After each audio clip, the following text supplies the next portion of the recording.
Olá pessoal, tudo bem? Sejam todos bem-vindos. Mais um CAF Podcast. Basicamente, o nosso trabalho é aqui falar sobre saúde, falar sobre benefícios que a gente possa estar passando para os nossos alunos, os nossos amigos, dentro de uma plataforma onde a gente possa trocar com convidados. Me chamo Guilherme Menezes, para quem ainda não me conhece, sou mestre em fisioterapia esportiva e faço a ancoragem do nosso podcast. E já de antemão, convidar todo mundo para se inscrever no nosso canal, seguir nossas redes sociais, é muito importante para a gente curtir, compartilhar com os amigos, para a gente dar sequência nesse projeto que a gente está iniciando agora neste ano. Hoje a gente tem a felicidade de estar recebendo um amigo, um atleta, um treinador, uma figura bem importante para a cidade, Ezequiel Real, junto conosco hoje. Vai ser uma conversa super leve, super bacana, creio que a gente vai poder trocar bastante informação para o público que está em casa, nos assistindo. Então, primeiramente, Ezequiel, muito obrigado por aceitar o nosso convite. Eu que agradeço. Conosco hoje, para a gente poder conversar, ter um bate-papo de lembranças que a gente já teve lá no passado até essa atualidade, como a gente estava previamente fazendo agora, e deixar a palavra para ti se apresentar, para quem ainda não te conhece, né? Que eu acho um pouco difícil, mas para te falar um pouquinho dessa introdução. Show de bola. Prazer, pessoal. Meu nome é Ezequiel Corte Real, natural de Santa Maria, atleta já há 11 anos, treinador há 9, quase 10 anos, né, de fisiculturismo, bodybuilder. E como eu vivo na cidade há 33 anos já, né, essa é a minha idade, muitas pessoas me conhecem, mas Cafu, né, que a gente sempre chamou ele já faz, acho que tem quantos anos já que a gente tem uma convivência? Da época da academia, do início da academia, que deve ser lá nos meus 18, 19 anos, então faz tempo, pessoal, faz uns 13, 14 anos. 13, 14 anos, no mínimo. No mínimo. Aí já se foram bons tempos aí. Então toda essa trajetória aí que eu tenho, para as pessoas que são aqui da cidade, né, e acompanham, ela tem diversos momentos, né, mas sempre muito preso à questão do esporte. Né, questão do esporte, tanto esporte como atleta, como treinador. Eu sou acadêmico até hoje de educação física, sempre fui um estudante, né, de diversas áreas do esporte, não só da educação física, como a parte de questões hormonais, questões de comportamentais, né. E hoje, graças a Deus, eu tive um sucesso que me fez ter uma repercussão no Brasil inteiro e tem mudado o cenário, acredito eu, né, na cidade e na nossa região também. Então é um prazer imenso estar aqui conversando com todo mundo, ter essa proximidade do pessoal, principalmente num projeto maravilhoso que eu acho que tem que ter na cidade, né? De aproximar pessoas de diversas áreas. Claro que a gente está falando sobre saúde, sobre esporte, né? E eu quero mostrar esse lado, o lado do nosso esporte que vem também ligado à saúde, né? Perfeito, Ezequiel. Assim, é bom tu remeter esse nosso convívio mais remoto lá atrás, que foi em Camobi, né? Por coincidência, o primeiro convidado também, o Rodrigo, até um abraço para o Rodrigo especial, também era de Camobi, então é uma coincidência realmente nós voltarmos a remeter Camobi no início da nossa conversa, mas foi meados ali de 2001 que a gente acabou se encontrando, né? Ainda dentro de um cenário em que a musculação em si era algo não tão popular entre um público mais jovem. E precário, né? Então, eu queria saber um pouquinho nesse início teu, né? Como que surgiu a musculação inicialmente na tua vida, em meados dos anos 2000 ali, e qual foi qual é a análise que tu faz dessa evolução de 2002 até 2023? Como é que tu analisa isso? Então, olha aí, ó, são 20 quantos anos? 21 anos. Meu Deus, então a gente se conhece muito mais do 14 anos. Mas enfim, vamos lá. A minha iniciação na musculação, que nem a gente tinha comentado, né, era muito mais por questões estéticas, de vaidade e um pouco ligado com a questão de esporte. Sempre fui praticante de esporte, né? O que me levou muito para a musculação foi não sustentar mais tomar porrada no handebol, né? Isso ali, meu treinador chegou e me incentivou, por favor, se tu quer seguir um pouquinho mais além no esporte, tu precisa botar uma massa. Eu tinha 1,80 m, né? 1,80 m, 1,81 m e pesava 68 quilos, tá? Então, por mais que eu fosse um cara raçudo, eu não sustentava porrada alguma. Então, foi o que me inseriu na musculação, junto com essa questão também de deixar de ser um cara franzino, né? Não tem como a gente, naquele período, muito se falava só da estética, não se falava de todos os outros benefícios, tá? Quando eu entrei na musculação, eu sempre tive boas pessoas ao meu redor. Boas pessoas do tipo assim, um bom educador físico, o treinador da sala de musculação, uma pessoa que me abria muitos olhos, né? O Betão lá de Camobi, da Academia Jump, foi um cara que sempre me abriu muita visão relacionada ao esporte, né? Do fisiculturismo, porque eu admirava, eu já mostrava admiração e ele ia me contando e me explicando como é que funcionava, como é que os caras comiam, como é que era, mesmo não tendo condições, né? E nunca não imaginar que eu me tornei tão próximo de um esporte que eu achava assim, que era o máximo. Mas aquilo ali me fez me despertar o interesse principalmente para questões de estudo, tá? Porque não era algo que era estudado. Na época, vamos lá, 2005, 2008, entre 2005 e 2008, a gente não tinha acesso à internet da mesma forma que a gente tem assim. Não era dessa forma. Era sempre alguma revistinha, era um fórum que tu conseguia olhar, ler de noite, né? Poxa, na época da internet de escada, ainda me lembro. Tá? Daí eram os fóruns, e os fóruns eram gringos, tu tinha que traduzir, era uma função, né? Mas graças a Deus eu sempre tive pessoas boas, né? Amigos que me mascavam tudo e levavam para mim, tá? Então, esse ambiente que se criou lá em Camobi, lá no início, foi um ambiente muito saudável. Com pouco conhecimento, mas muito saudável, do tipo assim, a galera compartilhava, era muito próxima, se ajudava muito, sabe? Não existia uma rivalidade, não existia, era todo mundo por um esporte só, porque todo mundo estava querendo aprender, vivenciar aquilo, sabe? Então eu agradeço muito todas as pessoas que lá no início me apoiaram, né? Me incentivaram, principalmente pessoas do meio, porque na época, fora pessoas externas, existia um preconceito. Existia um preconceito andar com uma marmita embaixo do braço, né? O pessoal achava, tu é louco, o pessoal achava, poxa, não via necessidade, sabe? Mas como tu acaba se aproximando e eu me aproximando cada vez mais, eu falo sempre da questão do ambiente. O tu fazer aquilo, quando eu estava na academia, era algo normal. Quando eu saía, daí sim. Então cada vez eu ficava mais dentro da academia. E por ficar cada vez mais na academia, me interessar mais pela academia, eu, poxa, vou fazer educação física, né? Só que daí no primeiro momento que eu fui fazer educação física, várias pessoas me alertaram, mas o educador físico não ganha dinheiro, o educador físico tal coisa, o educador físico não sei das quantas. Eu falei, puxa vida, né, cara? Daí eu olhava pro cara dono da academia, o Betão, e ele realmente falava, cara, tu tem que fazer porque tu ama o negócio, porque não é, tu acha que eu vou ficar rico aqui? Eu tô colhendo, mas eu amo isso aqui. Eu falava, poxa, mas eu gosto de dinheiro também, né? Eu quero viajar, quero conhecer o mundo, como é que eu vou fazer isso, sabe? E daí eu me introduzi num outro curso totalmente diferente, que era tecnologia dos alimentos.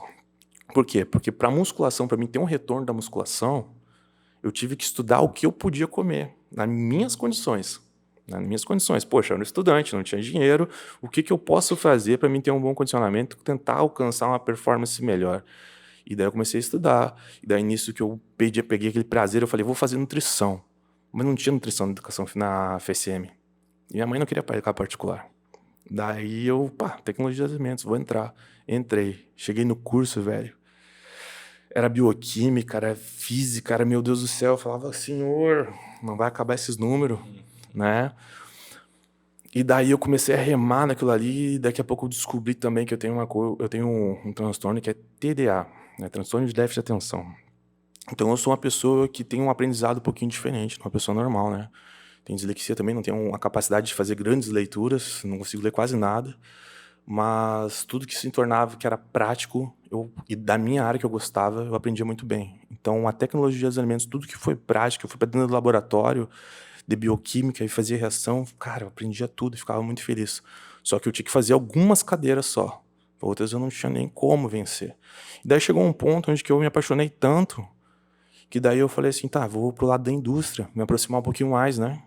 Vou para a questão da indústria de suplementação, mas já com o olho lá fora, né? O olho fora do Brasil, olhando como é que estava o cenário. E vi que era muito atrasado. E eu tentei apostar nisso, e incentivava e falava para meus professores, não, nós temos que investir nisso aqui. Antes de ter pasta de amendoim, eu falava, cara, isso aqui é um produto que vai vender muito no Brasil. Os caras não davam nem bola. Falava sobre a bobina, do valor da bobina, que a gente tinha um grande potencial em fazer a bobina, e ninguém dava bola. Depois tudo isso estourou futuramente, né? E daí, muito decepcionado com o mercado dessa questão de suplementação, e também comecei a trabalhar numa área que é uma chamada área de bromato, análise de alimentos. Tá? E quando eu fui para essa área, meu velho, era assim, ó, foi decepção e decepção. Porque na análise de bromato, tu pega uma substância e tu vê se ela tem proteína, tu vê se ela tem carboidratos, tu vê se ela tem nutrientes certos ali dentro. E eu começava a olhar e analisar as coisas, mas nada bate nisso aqui. Não existe uma fiscalização, não existe... Daí logo depois deu aquele boom do whey. Sim. E daí eu me decepcionei total. Eu falei, cara, como é que eu vou trabalhar numa área que é que nem uma indústria farmacêutica? E daí eu abdiquei. Abdiquei total, né? Até me decepcionei muito. Falei, nunca vou me envolver com essa questão. E vou tentar educação física mesmo, porque é o que eu gosto. Se eu morrer de fome, não tem problema nenhum, vou fazer o que eu gosto, né? E daí consegui passar em educação física, né? Na primeira tentativa passei e vinha virar acadêmico lá em 2009. Acadêmico, eu fazia umas cadeiras como aluno especial e ainda fazia algumas da tecnologia dos alimentos, que eu era apaixonado, e fazia umas da educação física. Então fui juntando essas duas áreas para me tornar, acho que, grande parte do que eu sou hoje. Perfeito, perfeito. Essa explanação que tu falou agora, especificamente, é um assunto que a gente abriu uma caixinha de perguntas essa semana na nossa página, e as perguntas acabavam sendo relacionadas a essa parte acadêmica, principalmente ao teu respeito. E querendo ou não, assim, é uma polêmica que envolve o teu nome. Muito. E que é extremamente importante a gente estar conversando sobre isso, né? Porque muita gente acaba falando sem ter um conhecimento da tua trajetória, enfim, da tua vida, até mesmo acadêmica, né? E confundem principalmente algumas características relacionadas, creio eu, à parte da musculação saúde e a musculação bodybuilder performance, que são mundos completamente distintos, né? Sim, sim. Falando especificamente nisso, assim, e voltando um pouquinho na tua trajetória, queria que tu falasse um pouquinho como é que foi essa introdução para se tornar um atleta de bodybuilding, ou seja, em um período que não existia tantos atletas, principalmente na cidade, né? Creio que tu foi pioneiro juntamente com o Vani Lopes, né? Isso. E queria que tu falasse um pouquinho de como era aquele momento, né, de treinamentos, como é que vocês buscavam protocolos de treinamento que não era como é hoje, como a gente está falando, né? Muito mais dentro de prática mesmo, né? E muito ferro. Que tu falasse um pouquinho dessa tua experiência como atleta de bodybuilding. Então, muito ferro, muita loucura, né? Como nesse período não existia conhecimento, e tu via de tudo dentro da sala de musculação, de tudo. A galera tu ia pegar opinião, a galera falava de farmaco, falava que tinha que comer horrores, falava que tinha que comer não sei quantos ovos, tinha que suplementar com não sei o que de cavalo, não sei o que lá, e eu ficava apavorado, né? Eu franzino apavorado. Graças a Deus que naquela época eu não tinha dinheiro, entendeu? Então minha única arma era o conhecimento. Era estar estudando, entendeu? E buscar no que eu tinha condições para chegar no ponto onde eu queria chegar. Então, quando eu entrei em tecnologia dos alimentos, eu selecionei as cadeiras que eu achava necessário que me trazer um bom retorno, entendeu? Eu sabia que eu não ia acabar com o curso.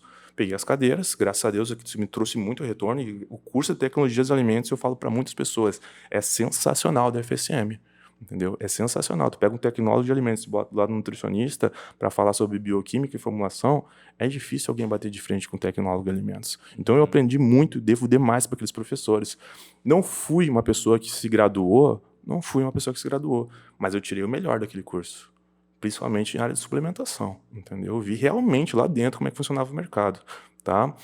Meu mundo acadêmico na educação física foi quando eu comecei a entrar na educação física, graças a Deus, ali fazer todas as cadeiras e tudo, tinha tempo para aquilo, mas foi quando eu comecei a despontar no esporte, entendeu? Meu primeiro campeonato eu já virei campeão estreante, do segundo campeonato eu me lembro, eu acho que eu fiquei em segundo lugar do campeão gaúcho, mas fui subindo muito rápido, entendeu? Foi assim, e eu vi, não, é isso aqui, o pessoal incentivava, e daí pela primeira vez na vida eu falei, cara, eu tô no lugar onde eu tenho que estar, sabe? Só que da mesma forma que eu estava naquele lugar, e eu estava estudando para chegar lá, porque a gente tinha que buscar, que nem eu falei, em fórum, em coisas, revistinha, eu vi que tinha muita galera fazendo errado. Muitas pessoas fazendo errado, né? E eu despontei no meu trabalho, principalmente por corrigir esse pessoal. Quando eu comecei meu trabalho como treinador, ele foi um trabalho que iniciou por necessidade. Não foi assim, eu vou ganhar dinheiro com isso aqui. Não, eu preciso ajudar essa galera. Esse pessoal que tá entrando, essa galera que tá fazendo loucura. Poxa, os caras vinham com não sei o que lá de cavalo, com não sei das quantas, que tinha que tomar bomba, não sei do que, não sei quantos hemogenin, com não sei o que. Eu falava, cara, não tem lógica isso. E eu me sentia capaz de ajudar, entendeu? Sim. Então eu fui uma das primeiras pessoas a falar o quê? Cara, se eu não sou uma pessoa que tem um diploma, não sou médico, pelo menos eu posso ensinar as pessoas a ler uns exames, entendeu? Eu não tô errado, a pessoa também não tá errada. Se a pessoa entrar no laboratório e fazer um exame, eu não posso ser condenado, porque tá ali o número, entendeu? E daí vinha aquela galera toda, de toda a região, porque assim, cara, é muita gente que usa hormônio, muita gente mesmo. E quando eu comecei a trabalhar, eu falava, cara, tem um problema, beleza. O pessoal passava, passa no Ezequiel, fala com o Ezequiel sabe, não sei o que, faz exame, faz isso aqui, entendeu? Eu não fui uma pessoa que fui tirar vantagem, que nem a grande maioria das pessoas acham. Eu fui me aventurar, não, eu estou solucionando. Não existia médico que abraçasse o atleta. Não existia. Existia um preconceito. O cara tá mal, tá lá com... O fígado tá ruim, tá com problema de libido. Não, isso é tudo hormônio, é tudo bomba que tu tomou, tu tem que morrer mesmo, isso aí, não vou botar a mão nisso aí. Por quê? Porque não existia ninguém estudando sobre, entendeu? Eu fui me aventurar a estudar. Só que porque eu estudei, eu deveria me calar? Não. Então, toda vez que eu entrava na faculdade, existiam muitos professores que gostavam de mim, muitos professores que me odiavam. Por quê? Porque eu falava o que eu via. Muitos me adotavam e falavam assim, tá, não, beleza, senta aqui, vamos conversar, vamos ver o que a gente consegue desvendar. E muitos condenavam. Seguriam picareta, entendeu? Ele quer ganhar dinheiro. Só que eu estava solucionando, tanto que eu solucionei o problema de muitas pessoas, e sem muitas pessoas são gratas a mim, entendeu? Em toda a região. A minha equipe, quando eu comecei a fazer o trabalho, aqui em Santa Maria, ela se tornou a melhor equipe do estado do dia para a noite, porque eram pessoas saudáveis. Eram pessoas que iam lá, faziam os exames e tal, manipulavam o hormônio, claro, mas a gente conseguia levar, né, de uma maneira saudável. Então, eles iam competindo. Enquanto um atleta competia uma vez e tinha que ficar 2 anos sem competir, os meus atletas iam competindo, entendeu? A gente se tornou a melhor equipe do estado. Ninguém sabe. A galera condenava. Pô, lá, não sei o quê, picareta, não sei das quantas. Cara, hoje em dia, tem um monte de médico que fala sobre, né? Fala sobre questões hormonais, por estética, por várias funções, mas não tem a prática. Entende? A minha prática foi ganhada, a minha experiência foi ganhada da pior forma possível. Não fui eu que estraguei a vida das pessoas e, poxa, eu estava solucionando. Então, eu aprendi com os erros dos outros. Foi assim que eu aprendi. Também na minha trajetória, eu fui adotado por um médico de Porto Alegre chamado Samuel Dalaste. E foi o cara que falou assim, não, vem cá. Vem cá que nós vamos tratar. Vem cá que nós vamos... Tem coisas que tu tem que aprender. E as consultas dele, ele mais me ensinava para passar para os outros, por preocupação. Né? Um cara assim de uma alma sensacional. Né? Assim como o mestre. Sim. É um cara tipo mestre. Né? Também é uma baita referência para mim. E ele começou a me ensinar. E esse me ensinava começou a passar para outras pessoas. Estava sendo picareta? Não. Eu estava passando um pouco de conhecimento. Que agora, se existe uma pessoa, né, que é qualificada para isso, eu não posso julgar. Se eu estou tomando um pouco, eu sempre direciono da maneira correta. A pessoa aparece lá, poxa, está com uma disfunção na tireoide, procura o endócrino. Você está com problema de hipogonadismo. Por que motivo? O meu trabalho ele é muito mais comportamental hoje. Por quê? Porque eu sei fazer uma leitura da pessoa e sei que alguns comportamentos deles estão levando a chegar naquele ponto. Eu não quero medicar a pessoa, entendeu? Isso é a mudança, isso é o diferente que foi se tornando ali de uma situação grave, né? Porque eu falo grave porque as pessoas não imaginam. As pessoas não imaginam o que acontece às vezes dentro da academia, entendeu? Da galera tomando tudo que é tipo de coisa que vocês imaginar, passando em veterinário, tomando 1000 coisas assim que... E hoje em dia a galera também não sabe que o mercado underground se popularizou tanto nessas questões de hormônio, né? Do tipo lucrativo, que existem empresas gigantes, né, trabalhando com isso e vendendo substâncias que são umas porcaria. Por quê? Daí eu não posso dizer se está certo ou se está errado. Eu só estou falando que tem um grande público de pessoas à deriva tendo problemas. Sim. Entendeu? Mas pegando o gancho que tu falasse, que tem muitas pessoas usando, enfim, questões hormonais de forma empírica e de forma acelerada. Demais. Como é que tu analisa essa transição? O porquê que cresceu tanto essa questão da busca especificamente por um shape ou por uma estética em harmonia de 2002 para cá? O que mudou do teu ponto de vista, tanto de alunos, mas especificamente de alunos, não falando de atletas? Aham. Por que essa mudança tão drástica assim? Antigamente não existia esse nicho tão forte. Então, primeiramente, eu acho que se deve à questão da estética. Hoje em dia a gente virou um produto, né? Por questões de rede social. Então a pessoa tem uma imagem, essa imagem faz parte muito mais dela, o cartão de visita dela. Então, tipo assim, a menina que tem um corpo bonito e tá no Instagram, essa menina se torna popular. O cara que tem um corpo legal, tá no Instagram, na praia, essa pessoa se torna uma pessoa popular. É isso. A gente consegue ver do que forma. Qual é a rede que mais se populariza hoje? Essa é uma imagem. A pessoa bateu o olho, ela não tem tempo para te analisar, parar, conversar contigo. Ela bota o olho na tua imagem. Então, eu acho que isso, a musculação, levando essa estética, oferecendo uma estética à pessoa, esse primeiro contato, assim, a pessoa vai abrindo portas, né? Infelizmente é assim. Nossa vida hoje é tudo imediatismo. A gente bota o olho na pessoa, a gente já faz uma leitura, já quer julgar. E assim, olha aquela rede, o Tinder. Cara, tu passa o olho na pessoa, vai rodando. Que essa aqui sim, essa aqui não, essa aqui sim, essa aqui não. O que as pessoas vão fazer? As pessoas vão investir na estética, né? Então o mercado cresce, e cresceu demais. Tá? Hoje eu já trabalho com uma situação totalmente diferente. Eu tento falar para as pessoas que a musculação em si ela não é a estética em primeiro momento. A estética vem depois. Entendeu? A pessoa que está disposta a pagar o preço por ter estética a qualquer situação, a custa de tudo, ou quer uma estética, ganhar uma estética boa em questões de dias, meses, entendeu? Sim. Essa pessoa vai pagar lá na frente. E daí vem aquela questão de equilíbrio. Tá? Quando as pessoas entram na sala de musculação, as pessoas querem simplesmente uma fórmula mágica. Todas, grande maioria chega e fala, hoje tem mudado um pouco. Meu público tem mudado um pouco, né? Eles chegam, Ezequiel, eu tô com problema aqui, não tô me sentindo bem, não sei lá, tô com gordura no abdômen, né? O que eu tomo? Se eu abrir uma caixinha de pergunta agora, a grande maioria das perguntas vão ser sobre o que toma, ou sobre substâncias, entendeu? E não é aí a resposta. Eu acho que o educador físico, ele não tem que mostrar só essa questão da estética, de mudança, entendeu? Graças a Deus vem evoluindo muito, né? Fisioterapia, psicologia, todas essas áreas têm se unido e acho que tem mostrado a questão do quanto importante é a pessoa ter boas práticas e uma rotina saudável, entendeu? Então, quando eu falo do esporte de alto nível lá e começa assim, pessoal, não tem nada mirabolante, existem coisas sim para te chegar num físico legal, mas a base é tudo. A base, o simples, entendeu? Eu sempre falo 1000 vezes assim, quando estou fazendo stories. Pessoal, o bonito, né, e o perfeito é tu fazer coisas simples repetidamente, várias vezes até se tornarem excelentes, sabe? O nosso esporte é assim, entende? Existem pessoas que querem acelerar a todo custo para chegar num ponto, essas pessoas não vão durar no esporte. Assim era no Brasil alguns anos atrás. Quando eu me introduzi no esporte, uma das primeiras coisas que eu observei, por que o esporte aqui é de um jeito e lá fora é de outro? Quais são as observações que eu fiz que eu via que era diferente?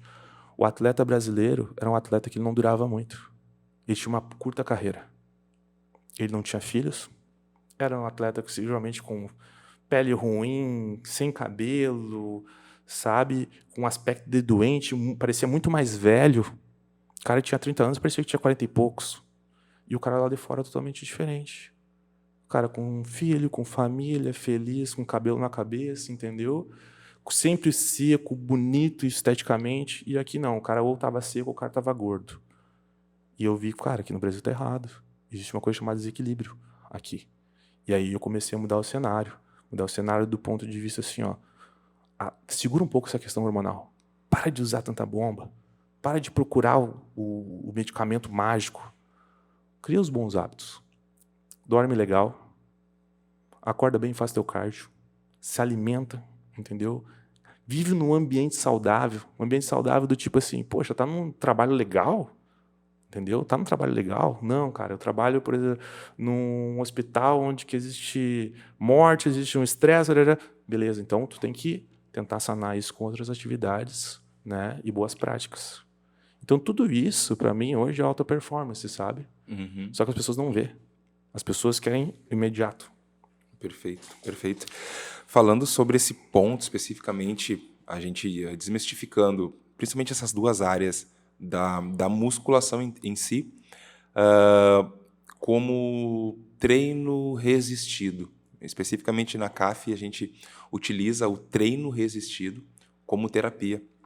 E essa variável entre alta performance e musculação, que a gente estava falando, acho que os primeiros estudos que começaram a trabalhar com musculação foi em 1960, à frente. Então, as pessoas hoje que precisam de um treino de musculação, de um treino resistido, são pessoas com mais de 60 anos. Então, ainda fica com aquela lacuna em conhecimento do que a musculação pode trazer de benefício, né? Ou seja, os estudos começaram em 1960 e foi se desenvolvendo os vários benefícios que o treino resistido, que a musculação tem para diversas áreas, né? A gente sabe hoje, para basicamente todas. Eu desconheço alguma patologia, alguma disfunção que a musculação não traz benefício, né? Isso não trate. Que não trate, exatamente. A gente utiliza especificamente com vários casos. E, dentre eles, artroses, osteoporose, a clássica sarcopenia, né, que é o envelhecimento natural, especificamente, claro, analisando cada caso e colocando os volumes e as intensidades relacionadas à saúde. Mas essa é a pergunta que eu ia te colocar, assim. Esses dois mundos, né, entre a saúde, com treinos resistidos, e a alta performance, independente desses dois objetivos, existem ainda muitos mitos relacionados a... Tu tem hérnia de disco, tu não pode fazer um treino de musculação. Tu tem, vamos lá, sei lá, condromalácia patelar, tu não pode agachar. Enfim, como é que tu analisa esses mitos que acabaram sendo popularizados, né, nesse decorrer desses anos até hoje? Chegam ainda alunos para ti e falam sobre esse ponto. Como é que funciona essa questão da lesão dentro da musculação para ti? Muito. Eu tenho hérnia de disco e tenho condromalácia. Os dois? Tenho. As duas fontes. Tem as duas situações, mas não foram gerados pelo treinamento. Foi gerado por, claro, treinamento com uma somatória de uma rotina que não era legal. Foi o que me trouxe, entendeu? Num certo momento da minha vida, eu abdiquei de algumas coisas e me trouxe todos esses problemas, tá? O que acontece na sala de musculação?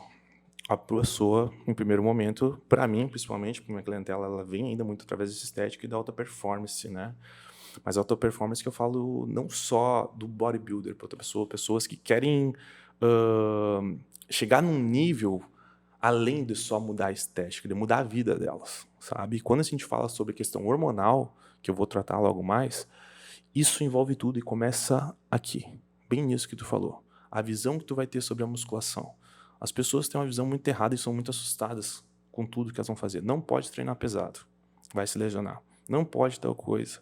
Não pode tal coisa. Ficam impedindo e minando a pessoa do tipo onde que as pessoas, às vezes, elas ficam meio receosas de botar o pé dentro. Entendeu? E o que eu sempre falo pro pessoal? Primeiramente, tem que se começar devagar. Né? Até se tu um dia tu quiser ser um atleta, você tem que começar devagar. Muitas vezes as pessoas também mandam mensagem: mas você trabalha com atletas? Não, cara, eu tenho atletas que começaram lá. Eu tenho uma atleta minha que começou pós-gestação dela e virou uma atleta porque ela não parou, continua evoluindo. 4 anos de trabalho, sabe? Então, quando as pessoas entram na sala de musculação, eu acho que elas têm que ir devagar. Tem que ter um físio, um acompanhamento, uma pessoa... Por isso que eu sempre estimulo os educadores físicos, né, da nossa academia a aprender a fazer uma avaliação. Uma avaliação estática, uma avaliação dinâmica, olhar o cliente e ver se ele está se movimentando certo, perguntar como é que foi o dia dele, entendeu? Se existe algum trauma, alguma coisa. Porque quanto mais você se aproximar da pessoa, mais você vai conseguir fazer o planejamento correto. Do tipo, vamos lá, tu vai fazer uma atividade aeróbica. Tu tem que mostrar para aquela pessoa que a iniciação dela não vai ter uma mudança estética do dia para a noite, entendeu? Daí a pessoa, mas por que eu vou fazer o cardio? Né? Eu estou fazendo cardio uma semana e não vejo tanta mudança. A pessoa não vai conseguir olhar para dentro do corpo e falar assim: minha glicose está normalizando. Né? Por isso que eu sempre falo dos exames. Minha mitocôndria está respondendo melhor, entendeu? Ah, olha aí, ó, meu humor está muito melhor, estou acordando muito mais disposto e dormindo muito melhor. Entende? As pessoas não enxergam isso. As pessoas não querem... e isso é o papel do educador físico, da pessoa que está acompanhando, do fisioterapeuta que está acompanhando. E não só ficar minando e falando, não, vamos começar com um aeróbico, depois isso aqui vai ter uma boa resposta, a glicemia vai melhorar, nós vamos começar a fazer um treinamento resistido com carga, limitando tal movimento, mas de uma forma que tu enxergue e tu vai progredir, sabe? Então, o que eu acho? Eu acho que a musculação em si, né, quando ela é acolhida por todas as áreas, eu falo da área desde porque lá na nossa empresa, lá na Real Team, eu tenho psicólogo, eu tenho médico, e eu tenho um psicólogo muito bom, que eu gosto de falar com o meu irmão, o Henrique, ele é psicólogo, ele tem me ajudado muito na minha pessoa e com meus alunos, tá?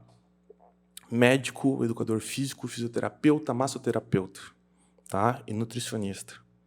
Quando toda essa galera tá trabalhando junto, entende? E não ficam minando ou condenando o trabalho do outro, só vai ter benefício a pessoa que está lá entrando, mesmo que ela comece devagar.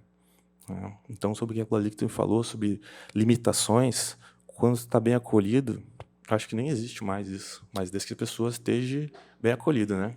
Perfeito. Não, isso eu vejo muito também. A gente acaba encontrando e recebendo esse tipo de paciente com algumas crenças, né, pré-estabelecidas, e que por vezes falam nesse ponto, olha, mas eu fiz musculação e ali na musculação eu tive uma herniação. Eu fiz musculação e desenvolvi uma condromalácia patelar, né? Mas a gente sempre analisa, de uma forma mais terapêutica, qual é o principal problema, né? Aonde surge, qual é a origem desse problema? E a gente sabe que tanto a condromalácia quanto a herniação discal são oriundas de instabilidades, principalmente na questão da condromalácia em relação ao osso sesamoide da patela. Então, tem vários pontos antes de chegar na musculação, né, para serem avaliados, para serem trabalhados. Falando especificamente agora, a gente está falando em lesões. E a gente sabe que atleta, especificamente, quando a gente fala em atleta, a gente não está falando especificamente de saúde. Até porque o atleta trabalha com níveis de treinamento em decorrência do seu ciclo, né, da sua periodização, não tão corretos para a busca da performance. Eu queria que falasse um pouquinho como é que tu faz o trabalho dos atletas que estão agora... Os profissionais.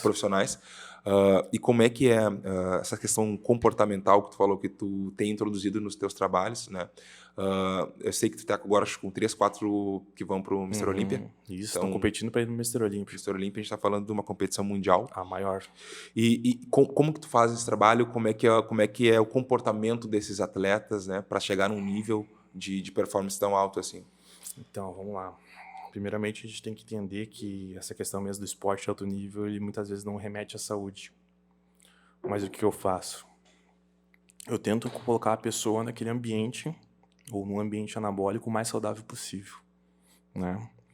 Eu sempre falo para as pessoas, para os meus atletas principalmente, para qualquer pessoa que manipula hormônio. Grandes poderes, grandes responsabilidades. Se você está jogando a ponto de colocar uma gasolina azul, né, um carro, potencializar ele, sabe que aquilo ali pode causar danos. E você tá sempre um passo à frente daqueles danos, entendeu? Poxa, eu vou dar um exemplo. Existe um hormônio que é um hormônio muito popular no bodybuilder, que é a trembolona. Tá? A trembolona, hoje sabe-se que ela é neurodegenerativa. Eu tive sérios problemas por causa desse hormônio, porque não tinha ninguém para me falar. Hoje eu falo abertamente em rede social, condeno o uso várias vezes, mas existem atletas que estão em um certo ponto. Alguns ainda utilizam. Quando a pessoa está utilizando aquilo, sabe que tu tem que usar hepatoneuroprotetores. Quando está utilizando medicamentos que são hepatotóxicos também, tu tem que estar protegendo o teu fígado. Várias coisas assim, tu tem que visualizar e estar um passo à frente de qualquer dano que possa vir trazer. O atleta de alto nível é isso. Só que o atleta de alto nível ele tem outra coisa que, assim, ó, que eu tento passar e, graças a Deus, tem dado muito certo, principalmente com o trabalho como psicólogo, né? Hoje, o nosso esporte ele foi muito tempo marginalizado. Muitos poucos profissionais abraçavam o atleta de bodybuilder. Hoje, porque ele já é considerado um atleta que vamos dizer, que possa ser bem remunerado, dinheiro rodando, as coisas têm se tornado diferentes, né? Mas lá atrás, quando a gente começou, o atleta ele não fazia exames, né? Aqui no nosso estado, fui uma das primeiras pessoas a trabalhar com exames com atletas, sabe? E eu comecei a acompanhar isso, todas as experiências que eu tive durante todos esses anos me serviu muito como bagagem. Bagagem do tipo que médico nenhum tem, eu tenho certeza disso, entende? São 10 anos trabalhando dessa forma, com vários tipos de atletas que fizeram várias cagadas, entendeu? E vendo muito exame. Então, o que eu falo pro pessoal? Não é acelerar até o máximo, até travar, até trancar o motor. Não é mais esse no pain, no gain, entendeu? Ninguém mais quer viver esse no pain, no gain, até porque hoje o atleta é como se fosse um jogador de futebol. Tu não quer uma carreira que ele vá lá e 2, 3 anos e acabou, né? Eu estou levando isso, pelo menos, para os meus. Eu quero que o atleta, né, por mais que ele esteja, vamos lá, um homem esteja 2.000, 3.000 de testosterona, que ele esteja totalmente amparado, né, para qualquer situação que acontecer de colateral. Então, que nem eu falei antigamente que o esporte no Brasil era totalmente diferente do esporte fora, é porque eu trabalho com atletas que estão nos Estados Unidos, atletas que estão na Europa, atletas que estão no Emirates, entendeu? Pessoas que estão em todo lugar do mundo. E eu vejo que o problema, muitas vezes, é aqui, esse imediatismo, né, das pessoas. Então, um atleta que está ali, que eu estou preparando para competir para nível Olímpia, eu sou quase um pai para ele. Eu tenho que ver como é que ele acordou, onde é que ele está trabalhando, o psicossocial dele, entendeu? Tem que passar, às vezes, acho que é o momento de conversar um pouco com o psicólogo, sabe? Como é que está teu sistema digestivo? Que tá meio travado. Às vezes eu tenho que ficar, cara, como é que tá o teu cocôzinho, velho? Entendeu? Tá indo no banheiro, evacuando legal. Tudo são o quê? Vestígios para me fazer uma avaliação certa para ver se a pessoa tá saudável. Entendeu? Toda e qualquer mudança. Os atletas de alto nível do esporte são estilo Buda. Pessoas assim que são meio... Elas só querem respirar, comer legal e treinar legal.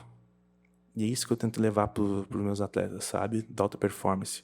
Cara, a rotina de vocês, ela é simples. Simples, simples, simples. Ela tem que se tornar simples. Porque, que nem eu falei, é fazer o simples repetidamente até se tornar perfeito. É isso que o atleta de alto nível tem que ser. Tá? Eu sou a pessoa que só fico ali cuidando a resposta de tudo. Para qualquer erro, sinaliza não, pé no freio, não, faz isso, cuida isso, vamos comer mais isso, entendeu? Então se torna um papel assim, tipo, de treinador meio pai, meio mãe. Sim, mas esse trabalho também, basicamente, quanto tempo esse atleta faz a periodização? A periodização de treino, De treino, assim, é um mesociclo? Então. Como é que funciona para não ter o platô e nem o overtraining? Como é que é essa logística, assim? A logística é muito... Essa questão é uma questão muito de feeling, tá? Porque a periodização ela acontece simultaneamente entre treino resistido com carga, questões hormonais e dieta, tá? Então, por exemplo, eu tô com uma atleta também, ela vai competir agora mês que vem, né? Buscando a vaga pro Olímpia, com um físico sensacional, né? 1000 graus, ela super empolgada. Daí ela acordou domingo, diferente. E ela acordou, ela se olhou, ela tava com um baita físico, é uma das atletas favoritas, e ela falou, não tô me gostando. E eu olhei e eu vi que os últimos dias dela estavam se tornando um pouquinho diferente. Eu falei, não, agora é o momento... Não, mas não, eu tenho gás, eu tenho força, eu tô cheia, tô com volume, ela tinha carbado. Não, agora é o momento que eu tenho que descansar a cabeça, tá? Até porque nós vamos passar por uma mudança hormonal, que é da véspera da competição, onde que essa mudança hormonal talvez vai exigir um pouquinho mais de equilíbrio, tá? Então nós vamos ficar 3 dias parados. Quando o atleta é de alto nível, as coisas acontecem assim. Às vezes é a cabeça, às vezes é o corpo que não está respondendo, às vezes tu fez um exame e alterou alguma coisinha, entendeu? Por questões de estresse em casa, no trabalho, e daí tu tem que ir jogando. É cansativo? É cansativo. É prazeroso? É prazeroso porque o atleta de alto nível, qualquer mudança, dormiu um dia a mais, descansou, no outro dia os cortes estavam mais profundos. Eu falei, poxa, isso aí, entendeu? Toda a periodização dela é anotada. Até as refeições. Fez 3 refeições com carne vermelha. Como é que ela acordou no outro dia? E a gente vem de estratégia, contando todos os finais de semana. Para lá no dia acertar perfeitamente. E daí você me fala assim, ó, tem a periodização. Eu construo a periodização para ela, entendeu? Os mesociclos, tudo. Só que às vezes eu tenho que botar a mão, não, mas não é isso aqui, muda tal coisa. E vai mudando muito. Perfeito, perfeito. Tu teve experiências assim, fora do Brasil, nos Estados Unidos, enfim, em alguns países, relacionado ao treinamento. Ao treinamento do bodybuilding ou do atleta de alta performance, assim, isso é bacana, acho que principalmente para treinadores que trabalham com atletas de alta performance, ver um cenário onde realmente é mais valorizado, Sim. tanto o treinador quanto o atleta, e realidades de estrutura, né? Tu chegasse a treinar, queria perguntar para ti, em períodos que tu competia ou em períodos agora que tu não compete mais, mas tem um treino? E aliado a essa pergunta, como é que tá o teu treinamento hoje? Como é que é o teu treino hoje? Então, eu ainda sou um atleta que está em competição ainda. Eu competi no início do ano e abdiquei de competir agora no segundo semestre por questões dos meus atletas, né?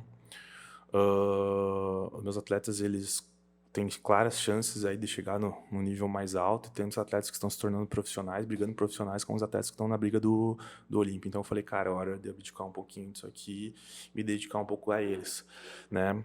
E até porque eu já conheço um pouco o cenário fora. Eu já há algum tempo tenho viajado e procurado me ficar mais próximo, por ter atletas também fora do Brasil, né? Ficar mais próximos, de uma forma onde que eu consiga enxergar como o pessoal faz lá, né? Porque lá hoje é mais estrutura. Realmente, o que eles têm é estrutura. Diferencial deles é estrutura comparado a gente. Só que material humano, a gente tem um material humano de primeira linha. Quando a gente está falando em profissionais, particularmente, eu sou muito mais os treinadores brasileiros do que os gringos, sabe? Quando se fala em hormônio, essas coisas todas, eu acho que sim, essa é uma boa bagagem, mas é questões de anos para a gente passar eles. Outra coisa que eu acho muito legal, isso que está se tornando agora, que lá fora não tem, né, é esse trabalho multidisciplinar. Lá não tem tudo isso. O fisioterapeuta, que nem a gente está se aproximando, agora o bodybuilder está se aproximando do fisioterapeuta, né? Cara, ele tem dado vida para os nossos atletas, dado vida. Muitas vezes o pessoal chegava e falava, os atletas brasileiros não têm dorsal, não tem tal coisa. Hoje a gente está fazendo um trabalho onde, por exemplo, lá na academia, né, a gente tem um massoterapeuta e um fisioterapeuta, onde que eles botam a mão e eles transformam o cara em 3, 4 meses. Coisa que se o cara estivesse martelando durante um ano, não conseguiria, entendeu? Então eu tenho brigado muito isso para a gente, tipo, colocar o trabalho, né, o trabalho de todas as áreas juntas para conseguir evoluir o esporte. Até nós estávamos falando uma hora ali sobre a musculação, né? Eu me esqueci de falar que na nossa academia a gente tem sala de avaliação, né? A gente vem aí, desde que abriu a Motriz, eu venho com um projeto para tentar inserir uma sala de avaliação para as pessoas, e não para mim só fazer a avaliação dos meus atletas.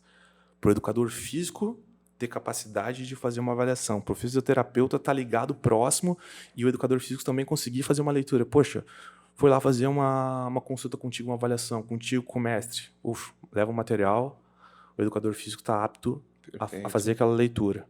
Para mim, né, as academias que eu sonho, a academia do sonho, é uma academia do tipo, claro, Motriz, com um médico residente, um grupo de fisioterapeuta, pessoal da nutrição, todo mundo ligado, entendeu? Que a pessoa que está iniciando, que ela entre, faça uma avaliação com o fisioterapeuta, veja o padrão de movimento dela, que é o que eu estou fazendo com meus atletas hoje, né? E eu estou descobrindo muita falha nos atletas profissionais. Eu estou tendo sucesso em sanar grandes problemas que eu, martelando durante anos, não poderia alcançar. Então eu estou lutando para que a pessoa entre na musculação, ou o atleta entre, faça uma avaliação, né, com o fisioterapeuta, com a pessoa responsável, faça uma avaliação legal, né, faça os exames. Graças a Deus hoje a gente conseguiu um laboratório parceiro para a pessoa da nossa academia ter a oportunidade de fazer exames, né? Chegou lá, pede os exames, não precisa de nada, de requisição nem nada, vai lá, faz os exames certinho, né? De leitura fácil. Muitas vezes tudo que eu tento passar no conteúdo no Instagram é para as pessoas ficarem mais a par de coisas simples. Por exemplo, poxa, leitura do que é um perfil lipídico legal, do que é um CPK, né? Do que é uma TGO-TGP, do que são níveis de testosterona, tudo isso eu estou tentando trazer para popularizar. E quando eu falo tudo isso, eu tento passar aqui também, é para mostrar que a gente tem material humano, tanto profissional, né, como material humano do tipo atletas, para se tornar logo, logo, eu falo isso 5, 6, 7 anos talvez no máximo, tipo líder, né, no ramo. Perfeito. E o teu treino hoje? Como é que é o teu treinamento? Meu treinamento hoje, vamos lá, eu estava viajando, né, eu sou um cara que eu cheguei a uma fase também que como minha consultoria me permite ter liberdade geográfica, né? Isso é o legal do trabalho. Quando eu comecei a trabalhar como educador físico ali, o pessoal começou a marretar demais na minha cabeça. Eu falei, tá, beleza, eu fico só no online, então eu trabalho da minha forma online aqui, né? Com outros educadores físicos, com outros nutricionistas, e me agarrei bastante com esse serviço online, por isso que eu tenho alunos em todo lugar do Brasil. Então, a consultoria online me faz ter liberdade geográfica, onde, por exemplo, agora eu tenho um objetivo na minha vida de conhecer alguns países e o cenário da educação física em outros países. Então, eu vim agora de uma viagem onde fiquei mais ou menos uns 15 dias fora. Abdiquei total do treino, total do treino, né? Voltei a treinar faz 2 dias, diminuí minhas taxas hormonais também, né? Eu vi da competição, é o chamado cruise, tá? Onde que eu reduzo os níveis de testosterona. Hoje eu devo ter mais ou menos uns 800, 900 de testo no corpo, junto com a produção endógena. Tá? A produção endógena, meu corpo produz mais a manipulação externa. Tá? E isso me faz, claro, cair meu rendimento no treino. Não consigo treinar com altas cargas, não consigo ter aquele mesmo gás, mas ainda faço serviço do tipo assim, tem isso aqui de meta para bater, tem isso aqui para mim fazer, né? Mas provavelmente ainda vai ficar mais uns 30, 40 dias nesse formato, para depois entrar de cabeça, né? E voltar ao nível de começar uma preparação. No nosso esporte, a gente existe fases. A gente tenta manter o mais equilibrado possível, mas quando se a gente chega numa preparação, a gente tem que dar um gazinho a mais, tá? Quando a gente tenta dar esse gazinho a mais, é aquilo que eu falei. Cara, a gente está sujeito a ter alguns colaterais ou bagunçar um pouco os exames, e por mais que eu tenha uma experiência muito boa, ainda chega um momento que tu fala assim, tá, volta, organiza tudo, e eu estou nesse momento hoje. Joia, joia. É interessante saber como é que está o teu momento de treinamento. Sintetizando, basicamente, a nossa conversa foi muito legal, está sendo muito bacana, porque a gente consegue, até para o pessoal que está nos assistindo, trazer esses dois mundos dentro da musculação. Falando especificamente da CAF, que a gente trabalha com um contexto muito mais terapêutico, utilizando exercícios resistidos, e a tua experiência falando sobre um contexto mais performático dentro da musculação, são dois mundos que se complementam. Acho que a visão dessa nossa conversa é quase a mesma em relação ao ponto de ter uma boa avaliação, uma boa prescrição, uma boa periodização e um bom acompanhamento, seja o cenário que esse cliente chegou, seja patológico ou não, a gente ter essa leitura geral até chegar dentro de uma questão performática de um atleta. E aí entra para uma outra caixa, né, especificamente. Exato, mas todas elas daqui para frente vão ter que ser da mesma forma. Eu falo isso e até há pouco tempo atrás eu tenho estudado muito IA, inteligências artificiais, né? Então eu vi que aquela mesmice que é prescrever treino simples, sem ter um cuidado, vai acabar, né? Assim como dietas, tudo isso vai acabar. Por quê? Porque a inteligência artificial faz tudo muito rápido, né? Já estudei, já usei, já experimentei e com certeza ela é sensacional e é algo que vai estar à mão de todo mundo logo logo no celular. E de que forma o educador físico, o fisioterapeuta, a pessoa vai se diferenciar de tudo isso, né? Quando ela começar a ter esse tato, entendeu? IA não vai conseguir te avaliar de uma forma tão complexa como se tu estiver fazendo uma avaliação, uma anamnese bem correta, conhecer a questão psicossocial da pessoa, entende?